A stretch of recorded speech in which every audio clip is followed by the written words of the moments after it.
വീടിനോട് ചേർന്ന് പച്ചക്കറി കൃഷി ചെയ്യുന്ന സ്ഥലത്തെ ചെറിയ കുളം വൃത്തിയാക്കുന്നതിനിടെയാണ് രജീഷിന് മീൻ കൊത്തി അണുബാധയുണ്ടായത്. കടു എന്ന മീനാണ് കൊത്തിയതെന്ന് രജീഷ് പറയുന്നു. വിരൽത്തുമ്പിലുണ്ടായ ചെറിയ മുറിവിന് കോടിയേരി പ്രാഥമികാരോഗ്യ കേന്ദ്രത്തിൽ നിന്ന് പ്രതിരോധ കുത്തിവയ്പുമെടുത്തു. ആദ്യം കൈകടച്ചിൽ പോലെ അനുഭവപ്പെട്ട രജീഷ് പിന്നീട് കൈ മടങ്ങാതെ വന്നതോടെ മാഹിയിലെ ആശുപത്രിയിൽ ചികിത്സ തേടി. പിന്നീട് കോഴിക്കോട്ടെ ആശുപത്രിയിൽ വിദഗ്ധ ചികിത്സയ്ക്കായി മാറ്റിയപ്പോഴാണ് ഗുരുതരാവസ്ഥ വ്യക്തമായത്.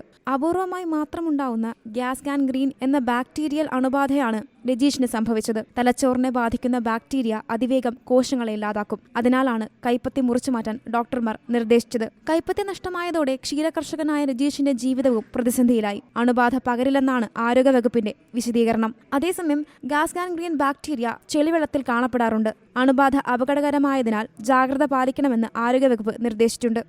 C Malayalam news, Kannur. പുതിയ വാർത്തകളും വിശേഷങ്ങളും ഇനി വിരൽ തുമ്പിൽ. എല്ലാ ഡിജിറ്റൽ പ്ലാറ്റ്ഫോമുകളിലും ഇപ്പോൾ സി മലയാളം ന്യൂസ് ലഭ്യം.